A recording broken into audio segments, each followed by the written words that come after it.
started. So unfortunately, Miss Bonier is out sick tonight. So I made sure to make this 200 slides long because, you know, she likes to shorten it and I like to go nice and long. So no, it's not that long, I promise. It's actually pretty short overall. We're going to just focus on those main pieces of anatomy in the abdomen and the pelvis, which there are some very critical structures that we need to review to make sure that we know for our registry. And I encourage you guys moving forward. Get a question? Is this set up? Not yet.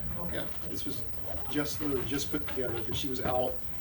So had to slap this together really quick, but still a really good PowerPoint, in my opinion, for having done it really quick.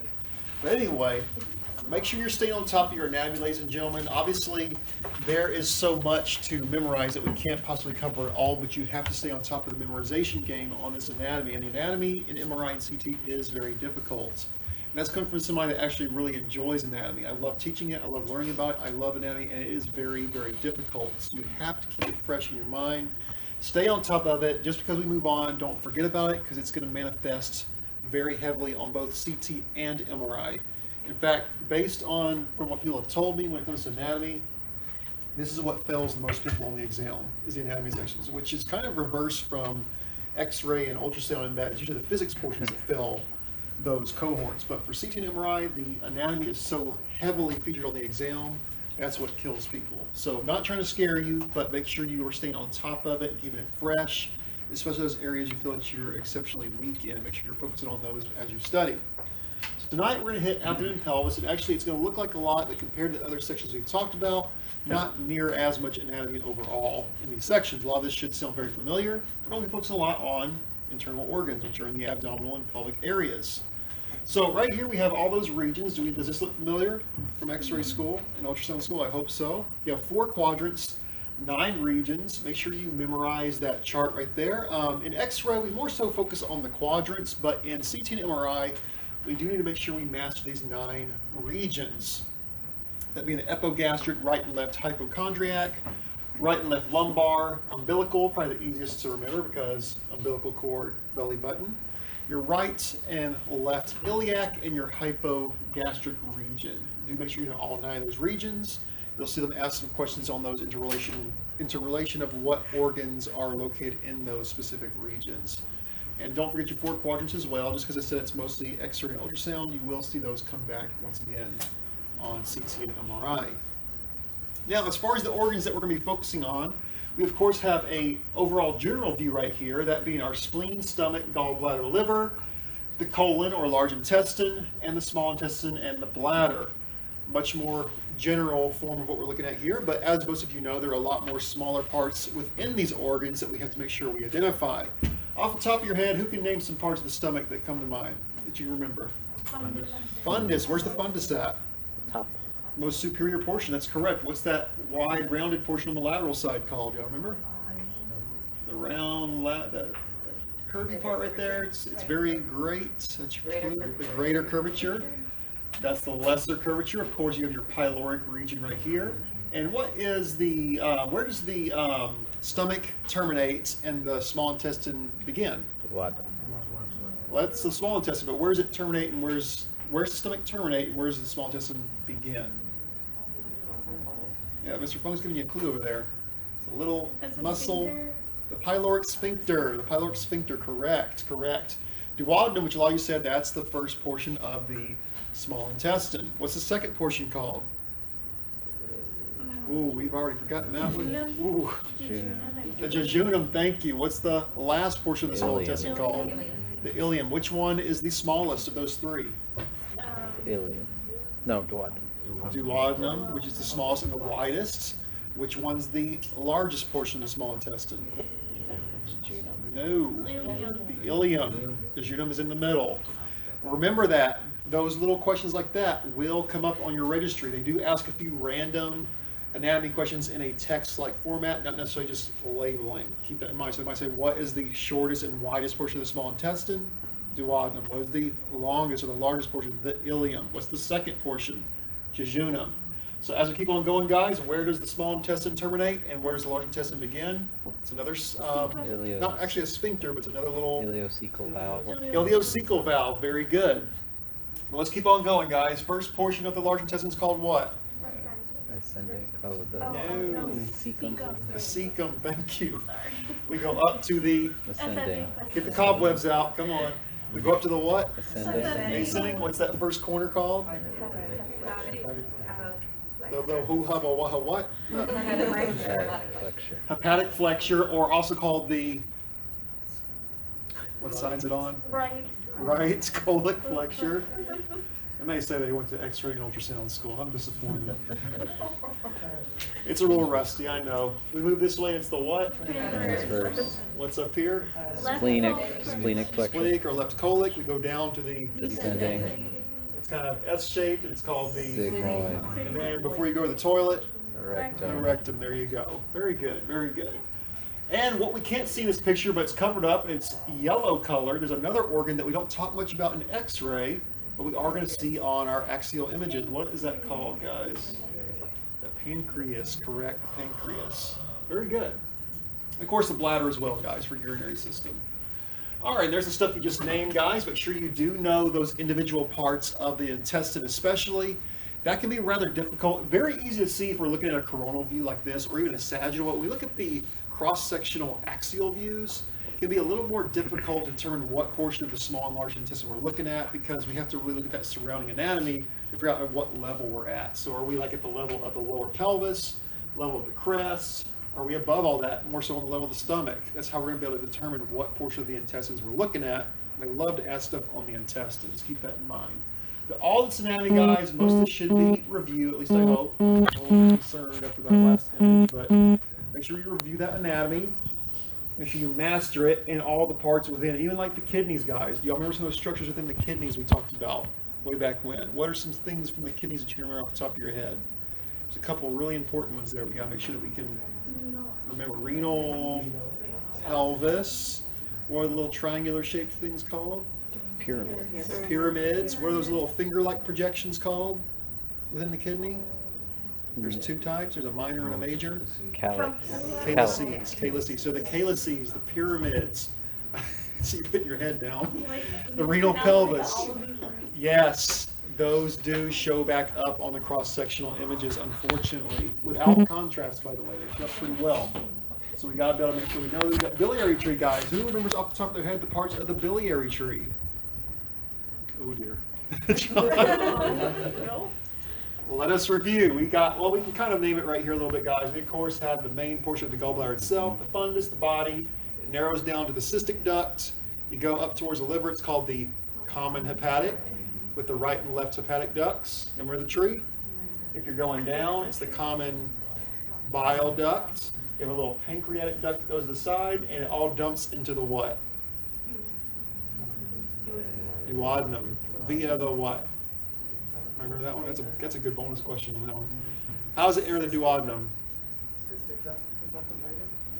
Oh, you're close. The ampulla evader. Who said duct evader? You were close. The ampulla evader. So yes, do I have to know those little tiny things? Yes, you do, guys. You've got to review it. Those are some of those really small pieces of anatomy that can manifest on those axial images. We've got to make sure that we're reviewing that. Liver, guys. Liver's a big one. We didn't talk much about liver in X-ray. I'm sure ultrasound students talked more about liver than we did. Know the four lobes of the liver. Know that little division point between the right and left lobes, that ligamentum teres. Ligamentum teres. You're going to see that on your axial images. Pelvis. Pelvis has a lot. Y'all remember that from X-ray school? Yeah. Pelvis has a lot of anatomy to make sure that we know, guys. Of course, the three major portions, that being the ilium, the ischium, the pubis. What else? That joint space that we call the acetabulum, where all three of those parts unite together to make that joint space. Those two little eye holes. I always say the pelvis looks like a mask you can put on your face. The two little eye holes would be those obturator foramina. Ischial tuberosity. I used to tell y'all, make sure you know that in X-ray. Make sure you know that in CT and MRI as well, guys, on those cross-sectional images. What else is good to know on the pelvis? I hope we at least know that part, yes? Pubic symphysis, correct. The rami, guy, make sure you know those rami still. The superior rami, the inferior rami. Ischial tuberosity that we just named. Oh, our favorite palpation point in X-ray, the iliac crest. What's the other one we use in X-ray a lot? The as is, correct. the pelvic brim, the sacrum, the coccyx, all those, once again, very important landmarks to make sure that you review, guys, get the cobwebs out. We're going to see those come up on our axial and cross-sectional images. And Go here ahead. for MRI, I do want to stress that especially for something big like the pelvis, you do want to know your bony anatomy. Right? Now I know that if you're coming from an ultrasound background, your bony anatomy will not be as strong as someone with an X-ray background. Right? But it is important that you go back over and look over that bony anatomy, because every year I'll have at least one student come to me and say, I thought I was taking the MRI registry. It felt like they had an X-ray image on there, and they asked me about the bones. And they do. They Right. do have an X-ray image on there. They do. So, right? I know it sounds crazy because it's the MRI registry, right? But sometimes they'll throw in right? They'll throw in an X-ray image and just be like, Just like here's that. an anatomy, name this part of the anatomy, right? So you do need to be familiar with your bony anatomy. X-ray background MRI folks, right? Don't just assume you're gonna know it because you've passed your X-ray registry. Right? Please do go back and review your bony anatomy as well. And if Yeah. you do have your notes, right, share with your ultrasound classmates. Yeah, very great point, Mr. Foam, because even, CT as well. They just throw random x-rays up there. I had a lateral foot on my registry with the navicular being labeled. It was just a regular x-ray lateral foot, nothing to do with CT. I was like, what's that in there for? And the funny part was I had just lectured on it too. I was like, well, that worked out for me. So I just taught that to the class. But don't underestimate that the fact they're just going to throw random x-ray images in there for you, because most people are coming from an x-ray background before they do these advanced modalities. It's almost like they just want to make sure you're fresh on that as well. Or maybe they're just being mean and cruel, I don't know. I talk about the supervillains at ART always come up with the worst questions, but I mean, if they really wanted to be mean and cruel, they'd throw an ultrasound. that'd be messed up. That'd be messed up. All right, guys, so we do have to make sure we know the reproductive anatomy as well. Once again, not so much in X-ray, but CT and MRI, we will see some in particular that are very important. For the male reproductive system, guys, I know it's a lot you see there, but the main ones to focus on that you see on this image, the ureters, the rectum, the bladder, big star on that prostate gland, guys. Know where that prostate gland is on both your MRI and CT axial images. Easy way to identify it, guys, and we'll look on some practice images. The prostate gland always looks like it's sitting right behind the bladder on the axial images. It's like a little round balloon. You can't miss it. Other than that, guys, the urethra and the testes also would be anatomy to make sure you know. All those little smaller niche ones like the ejaculatory duct, seminal vesicle, things like that. Vas deferens, don't worry about that. Big ones, once again, ureter, rectum, bladder, prostate gland, urethra, and testes. That's the main ones there. On the female reproductive side, guys, as most of you know, there are a lot of parts to the uterus, but you just basically need to know the uterus on the axial image. Where's the uterus in relation to the bladder? And the uterus is going to look a little bit different because on female anatomy, where's the uterus sit in relation to the bladder, guys? Bladder's what? On top of it.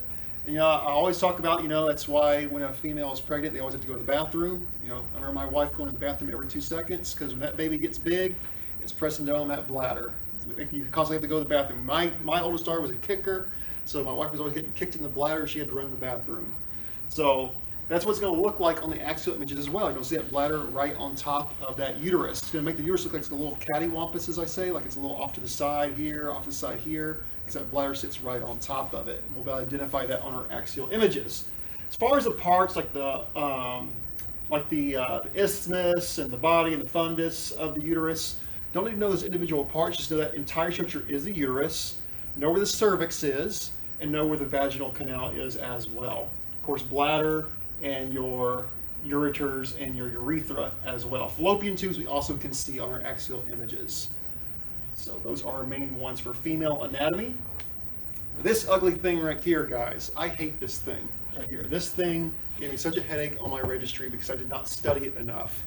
So just like I told you guys to make sure you know the aorta in those 3D images, they're also going to give you 3D images, at least on the CT side, of this abdominal vasculature, especially in regards to the celiac, hepatic, splenic, and this superior mesenteric artery right here.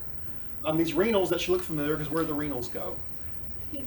The kidneys, the kidneys. But this whole structure here, guys, inferior mesenteric, by the way, as well. This picture right here, guys, for CT, put a big star on that, memorize that, because you will likely get a 3D image of that exact structure. And let me echo that for MRI as well. Definitely know your aorta and all the branches of your aorta, right? Starting from the very beginning, right? Starting from the heart, right? You've got the 3 branches coming off the top of the aorta, becomes descending aorta, and then you've got all these branches coming off your descending aorta. You do need to know all the branches. In fact, I just spoke with someone earlier this week who mentioned that when they took the registry, they put all their attention into studying circle of Willis, got to the test, and they got questions over this instead, over the aortic vasculature, over the branches of the aorta, right? And so they were telling me how they were regretful that they did not spend enough time looking over this. So definitely make sure you know your branches here. Yeah, I can re-echo that again. That happened to be on my registry, guys. I spent all this time on that bloody circle of Willis, the carotids, the aorta, all that junk. And this ugly thing popped up on my test, and I was just like, oh God, you gotta be kidding me. Like, seriously, what am I even looking at? What is this thing? And I'm pretty sure what they asked me was this one right here. And I think I labeled that as hepatic instead of superior mesenteric. But guys, this right here, that abdominal aorta, know all the branches. Yes, every single thing you see listed here on these images, you need to memorize, because they can ask you any one of those, and they're all vastly important when it comes to labeling this anatomy. All right, let's look at this beautiful image here. I'm sorry it's a little bit blurry, but we have a few of those main anatomies that we just named, guys, on an axial image right here. Of course, there's that pancreas, easy to identify. It's always very thin and ribbon-like in appearance towards the center of the body here. The liver should be very easy to identify. Liver's a big, giant organ. You can't miss it. It's going to be on the right side of the body over here. And IVC, that's a big one too, guys. The IVC on these axial images. Know the difference between your IVC and your aorta right here. Aorta is always going to look like it's dead center, big round shape. IVC, because it's a vein, is going to be more oval shaped. No difference between those two. Kidneys, of course, guys. Spleen always, all right, watch out for this one, guys. This gets tricky. This tripped me up on my test right here. Look how similar the spleen looks to a kidney. You're just glancing at it. The spleen is always sitting more lateral to that kidney over here on the left side. Make note of that and don't forget that. What else here, guys? We've reviewed this. What is this I'm looking at right here? What is this thing right here? That's a vertebrae. What kind of vertebrae specifically is that? No, T. That's a T vertebrae. What part of the vertebrae am I pointing to right here? Body, Where are these things on the sides? transverse process, How about coming out the back? spinous process, And in the center? vertebral foramina. Well, I got all kinds of answers on that one. What is that again, guys? Vertebral foramen. Very good, very good, very good. And what's inside that foramen? Spinal cord. Alright, great. Very nice. Let's move on here, guys. Once again, it's showing you where that pancreas is located. I like color coding, so when I do these, I always try to find images with these nice colors on. That helps me because I'm very visual. Once again, pancreas is always going to have a little ribbon shape. It's going to be towards the center of the body, right in front of that aorta. Aorta, once again, that's like that central point. You can't miss it. It's that big, round, white-colored artery. MRI, is it the same way in MRI? Is it white and round like that? In MRI, it will depend on what kind of image you have, because it's not just going to be about T1, T2 anymore. It's also going to depend on if it is, if there was any sort of flow control, because depending on how they want the image, they may either turn your flowing vessels white, or they may turn your flowing vessels black. And we'll talk more about that later on. Right? But do not just assume that your vessels will be one color or the other, even if it's T1 or T2, right? At that point, if it's a flowing vessel rather than fluid that's standing still, right? So ventricles, the fluid is relatively still. So ventricles, you can assume will be bright or dark depending on T2 or T1. But for flowing vessels, like the aorta, It all depends on if there was any sort of flow compensation. Would that be And- disclosed? Sorry. Go ahead. Would Well- that be disclosed in the registry? No, Oh, fine. they will not tell you if there is flow compensation of the image. You would just need to be able to identify it regardless of it is white or black. Okay.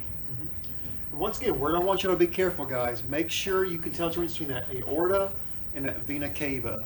Very easy to mix those up because they're right next to each other. But the vena cava always sits just right to the aorta. Aorta is typically, in most human beings, directly in the middle, lined up with that spine, that spinal column. Also, remember what I told you about with those organs, guys? We got 2 kidneys and a what? Spleen. Don't let that throw you off. You see, it looks a little bit different when we're at this level, but the one before, it looked more like a kidney. Easy to mix those up. All right, so here's some of the same stuff we've been talking about, guys. What are we looking at here? Well, what do you think that is, first of all? Can't miss it, right? It's actually a fatty liver. It's an example of a fatty liver. It's a pathology going on there. What was that big round thing right there? Aorta. What is this? You're right. The right kidney, thank you, correct. What in the world is going on here?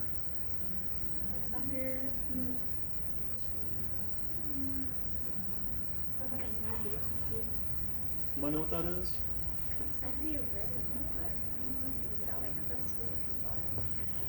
It can't be a kidney, it can't be a spleen.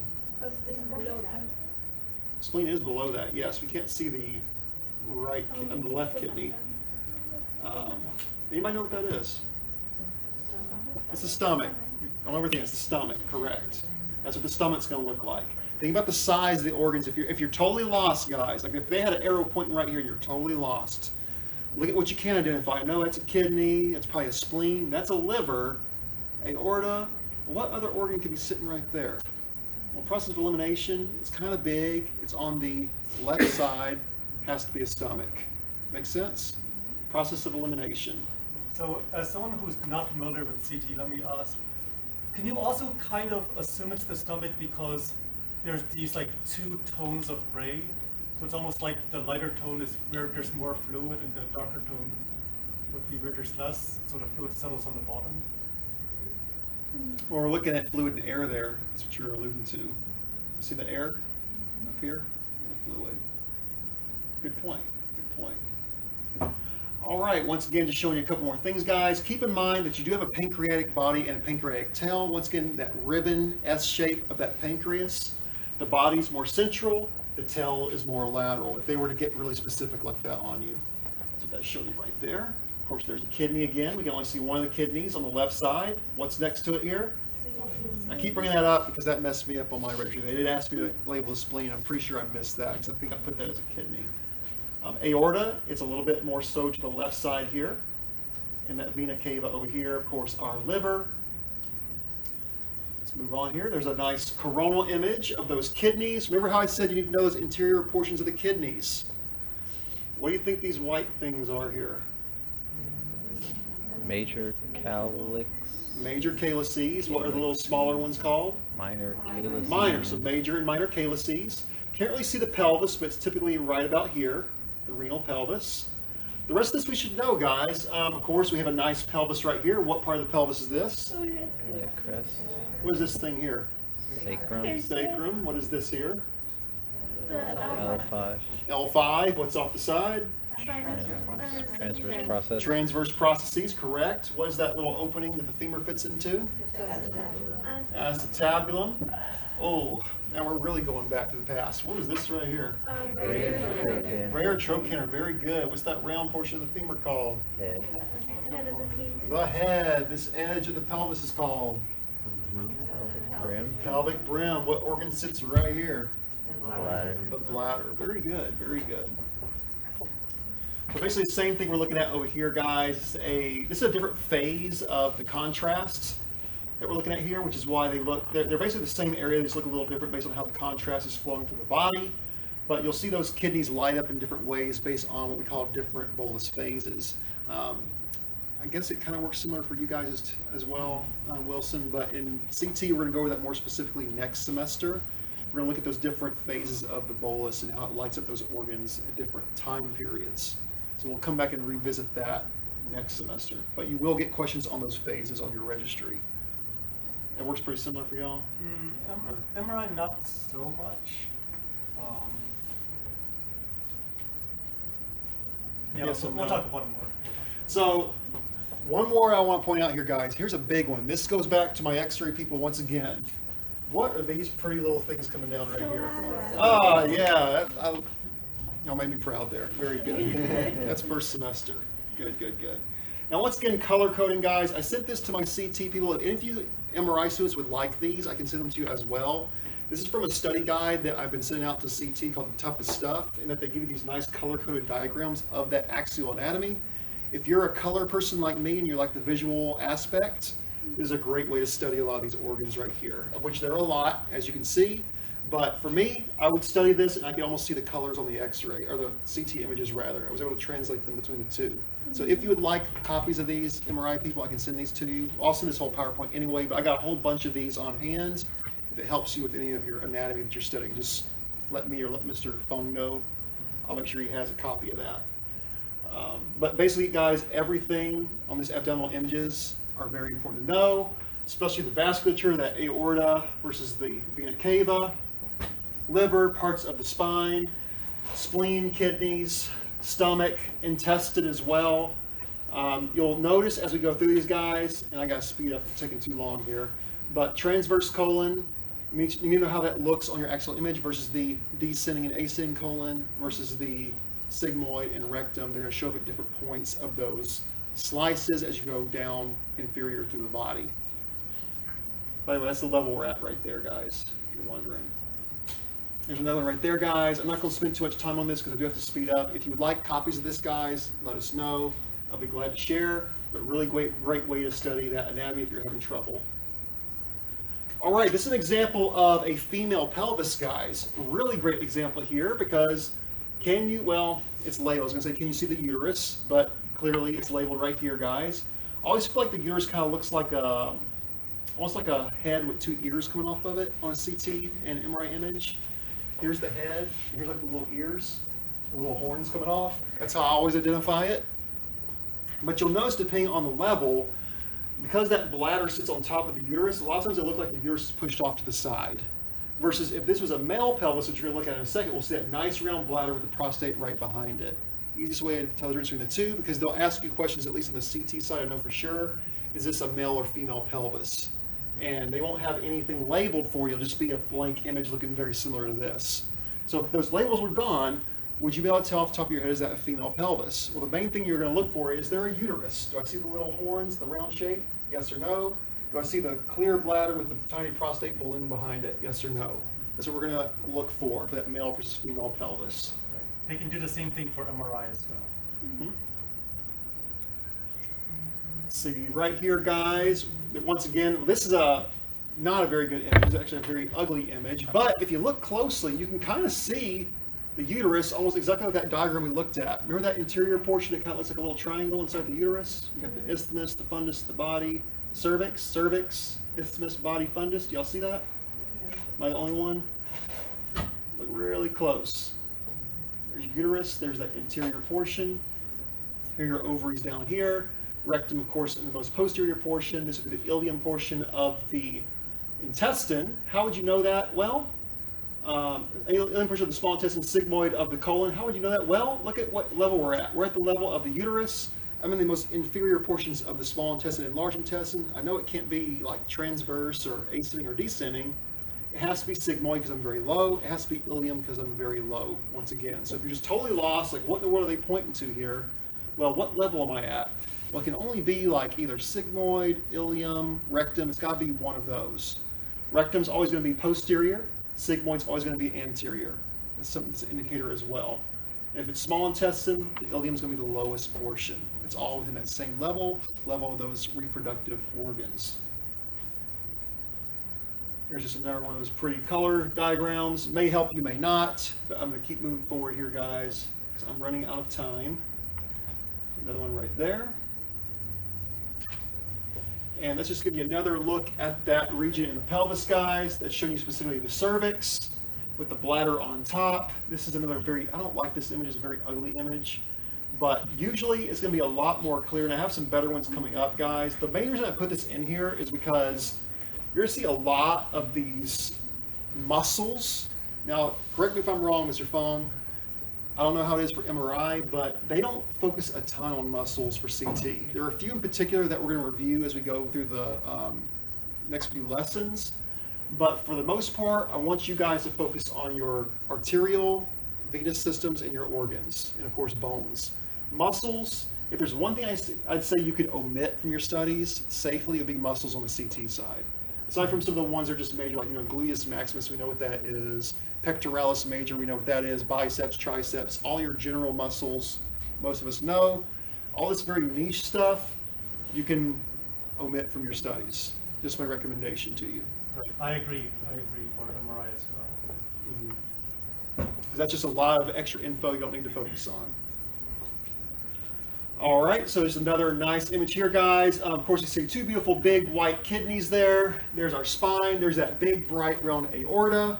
What's next to aorta, by the way? The The IVP. IVC, okay. IVP, that's an obsolete exam. Okay, liver. You'll see the gallbladder this time. That's what the gallbladder is going to look like on your axial images, that nice little pear-shaped organ. Look at how far up the stomach is now. This is a different slice than we looked at before. The stomach's going to change its position and shape based on the different slices. We're looking at your intestines here. There's that ribbon-shaped pancreas in the middle. And on this one in particular, I put this in here because this is another one I remember coming up on my test, guys. The adrenal glands on top of the kidneys. This is what they're going to look like. You may not see both at the same time because remember the kidneys sit at different levels. One kidney's higher than the other. But the adrenal glands will always look like they're just literally sitting right on top of the kidney, just like you'd look at on a front view coronal image. But this is axial, it still looks like it's sitting right on top.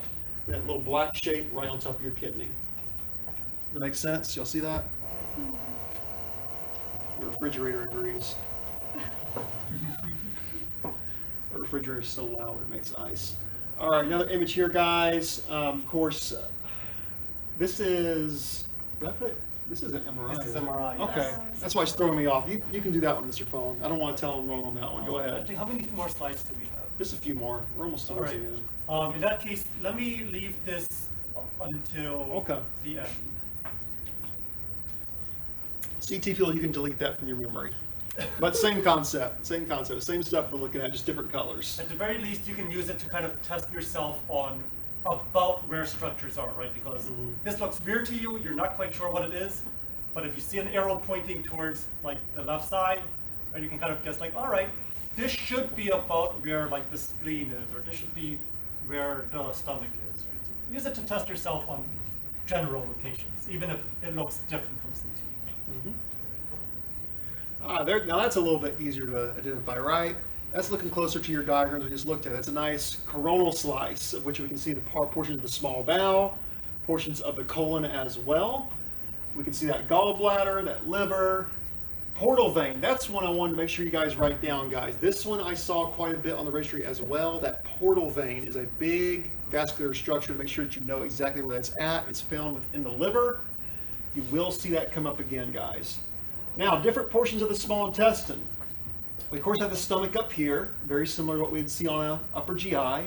Duodenum. But what portion is this that I'm putting the cursor on here, guys? What would this be on the small intestine? If they said, what part of the small bowel is this? What would you say? Jejunum, and this would be the ileum. Very good, very good. All right, that's showing you a thrombus. A thrombus is another pathology that we can see inside that abdominal aorta. I had something else I was going to say on that. I forgot what I was going to say. I think I just mostly want to point out that's a pathology that you might see, guys. That's what we call a thrombus. Thrombus of the abdominal aorta. That reminds me, we need to show them strokes of the brain. I think we skipped that. Yeah, we didn't talk about strokes, did we? How to identify strokes in the brain. I want to add that for next week. That's a very important thing to go over. We need to add some. Well, are we doing pathology next semester? Or are we? So I I just want to make sure we don't skip over that because pathology is very important to So next, To know. next semester we have patient care and pharmacology scheduled, but I don't think that'll take up the entire section, so we think we can squeeze in pathology. Case point, we're going to hit some pathology, guys, because there are some major pathologies that you do need to memorize, especially when it comes to strokes, thrombi, and some other things that we'll discuss. Like that fatty liver I showed you earlier, that's the one as well, that very swollen, large liver. We'll come back to that. We'll put that in the parking lot. Once again, guys, this helps me. If you're able to do this, like you can do this on your PowerPoints, by the way, you can put little shapes around the anatomy. Color coding helps me when I'm having trouble with anatomy, because I translate it towards a black and white image and I just remember the colors. That's an example of that prostate, by the way. Remember how I said when it comes to the male pelvis versus the female, you have your bladder in the front, prostate will always sit right behind. Sometimes it'll look really small, sometimes it'll look very large. Like this is a very swollen prostate, by the way. Prostate's always right behind the bladder. Don't mix up the two. It, in fact, sits between the bladder and the rectum. It's right sandwiched between there. This one right here, guys, is almost a guarantee to be on your registry, that prostate. Make sure you know where that's at and how you can label that. Of course, pelvic bones and femurs. We're going to come back to that because we're going to do extremities, I believe, next week. We're going to refresh ourselves on the femur anatomy and, of course, the upper extremity anatomy. And yes, you may see some 3D images of that pelvis, just like you see right there, or any portion of the entire body in CT. This is not something MRI has to worry about, but CT, you'll get a nice, beautiful 3D reconstruction of which they could ask any part of that anatomy. So if I was to point randomly right here, what would you tell me? I didn't ask y'all that one yet. The right ala, very good. What if I pointed right here? Oh, no. Left superior ramus. What is this down here? Right ischial No. tuberosity. Ischial tuberosity. Be careful. Ischial tuberosity is on the lateral portion. Inferior ramus is on the medial portion. So inferior ramus, superior ramus, right here. Ischial tuberosity. What's this right here? What about this right here? Lesser trochanter. What about, what are these little holes called? Sacral foramen. Sacral foramina. Very good. What about, ooh, I got a good one for you. Let's see how well y'all remember this one. There's a nice line going through here. Intertrochanter. Oh man, y'all make me proud. I like that. Okay, let me let you try this one out. Fovea capitis. Oh, how'd you know I was going to say that? Well, you were in my class. Man, you messed it up, John. The fovea capitis. Yeah. Obviously. But anyway, guys, make sure that bony anatomy, refresh your memory on it. You will see some 3D random reconstructions in there as well as just maybe a random regular X-ray image like we said before. And that's the end of the abdominal anatomy. We'll send that over to you guys. Any questions? And just really quick for my MRI folks. All right, so let's see. As he's pulling it up, guys, once again, if any of the MRI students want those color diagrams, just let Mr. Fung know and I'll forward them to you. All right, so for my MRI folks, if you want to study MRI abdominal anatomy, there's this great site called MRI Master. They have these labeled sectional images that you can scroll through. So you can scroll down through the entire abdomen and the entire thing is labeled for you, right? So if you want to study, this is a great way to do so. All right? What about CT, Mr. Fong? Have you found any? Your CT boot camp. CT master. You do have a CT boot camp. CT Master, right? But It's not the same like going down. But there's a ton of stuff in there. There is. And the stuff I'm sending you on that toughest stuff has a ton of these on it as well. Is there an MRI boot camp? there is no MRI bootcamp, at least not yet. It's okay, we have this. I think they said they are It's a trying missed to make opportunity. one, but Yeah, yeah. I feel like that's a miss. I agree. Miss market right there. I agree, it's a missed market. Right, so kind of like Mr. Donahue was pointing out, a lot of things in CT also apply to MRI, right? You've got your aorta, which is right in front of your spine. Okay, over here you've got the kidney. On the other side, looks kind of like a kidney, but it's actually the spleen, right? There's the actual kidney, there's the actual kidney, spleen still over here. Right? Colon's gonna be usually air-filled, right? So you've got the colon on both I need sides. to see that. That's right, you've got a little bit of junk inside the It's colon. color. Right, so Unfortunately, there will not be color on the actual exam, but if it helps you study it with the color, you can apply the colors to the image. That's what I do.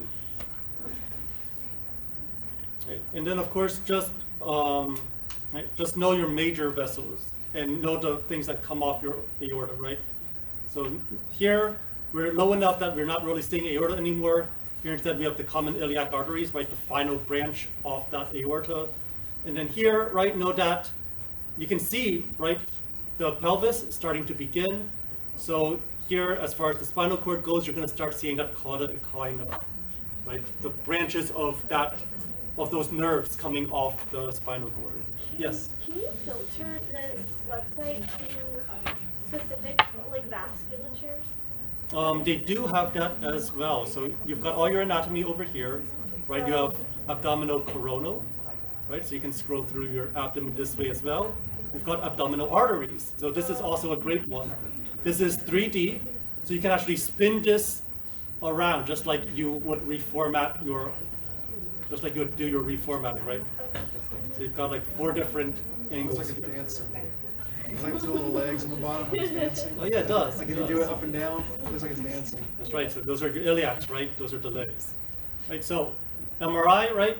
You've got them all here: abdominal coronal, abdominal axial, and then abdominal arteries. So make sure you look over these 3. Right? I'm not crazy enough to make my own labeled anatomy slides. So if I am going to have labeled anatomy, chances are it'll be Here. off one of these images or something else I find on Google, right? Right, but generally speaking, right, just make sure you know this overall anatomy.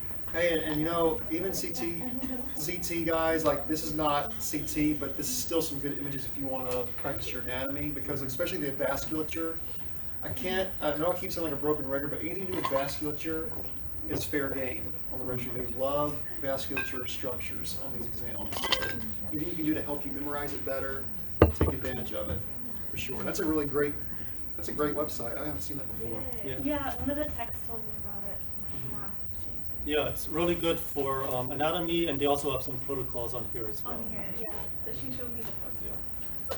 All right, great. It is 6:50 right now. Just take a 10-minute break, use the restroom, get yourself some coffee, and then let's meet back up at 7.